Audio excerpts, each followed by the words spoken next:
L'eau du robinet du canton de Soulaine pourrait-elle être radioactive? Lorsqu'on pose la question aux habitants, elle divise. Je ne bois pas d'eau par rapport déjà à ce souci potentiel et aussi principalement dans la zone parce qu'elle a souvent une odeur très désagréable. Alors moi, étant hôtelier restaurateur, si j'avais peur de l'eau, je ne serais pas là déjà. Et je pense qu'il n'y a aucun souci de radioactivité, quel qu'il soit. On essaye au maximum d'acheter des bouteilles d'eau parce qu'on se pose des questions. Moi, en plus, qui commence à devenir de plus en plus malade. Et on cherche à déménager parce qu'on se pose vraiment des questions. Si dans ce secteur, à la limite entre l'Aube et la Haute-Marne, la population s'interroge, c'est parce qu'elle a un voisin particulier, le centre de stockage de déchets radioactifs de l'Andra. Situé à Soulaine-d'Huy, il est à moins de 5 km du point de captage d'eau qui alimente ses robinets. Mais la présence de ce centre contamine-t-elle l'eau au-delà de la radioactivité naturelle? Éric Crézel est désormais dans le doute. L'été dernier, ce maire, responsable du point de captage de Sauvage-Magny, a reçu un courrier de l'Agence régionale de santé faisant état d'un dépassement de 5 fois la valeur de référence en becquerel pour l'eau brute du captage. Eau brute souterraine respectant les exigences de qualité réglementaires, mais dépassant la valeur guide d'un becquerel litre. Ce résultat, le maire ne l'a pas tout de suite compris, car l'Agence régionale de santé ne l'a pas spécialement mis en garde. Les relevés d'eau potable arrivent régulièrement, environ tous les trimestres, et donc au milieu de tout ça, il y a eu un relevé, effectivement, où il y avait le mot radioactivité dans 3 lignes, et donc il n'y avait pas d'alerte, c'était exactement comme les autres, et moi j'aurais souhaité que l'ARS puisse m'alerter et me donner des éléments dès le moment-là, que je sois contacté. Selon l'Agence régionale de santé, il n'y a pas eu d'alerte, car en août, les analyses au robinet étaient dans les normes. Michel Guérit est un militant antinucléaire de la première heure. Informé anonymement de ce dépassement, il a son explication. Quand il tombe 50 mm d'eau en 12 minutes, l'eau, ça représente 40 000 m3, elle ne peut que sortir. Et elle est sortie avec tous les radionucléides de la contamination surfacique, plus tout le système de récupération d'eau des alvéoles. Et tout ça s'est retrouvé dans les Noues d'Amance. Des accusations infondées selon l'Andra, gestionnaire des sites de stockage. Le ruisseau dans lequel les eaux sont rejetées ne s'écoule pas dans le sens du captage concerné.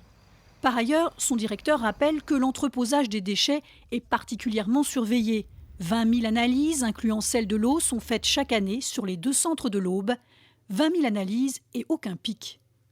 Si, au plus près de notre site, si sur nos rejets, sur tous les piézomètres dans les nappes phréatiques, entre nos installations et ce fameux captage, on ne mesure jamais rien.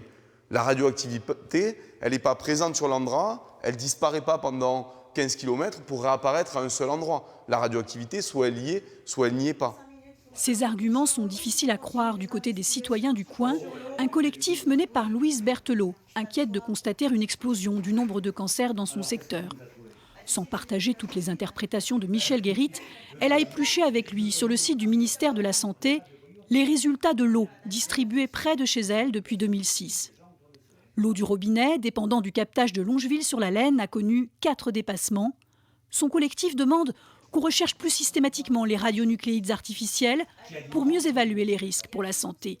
Là, on a une activité alpha globale en becquerel par litre de 0,17, alors que la valeur guide dans la réglementation, c'est 0,1. Et conclusion sanitaire, eau d'alimentation conforme aux normes en vigueur pour l'ensemble des paramètres mesurés.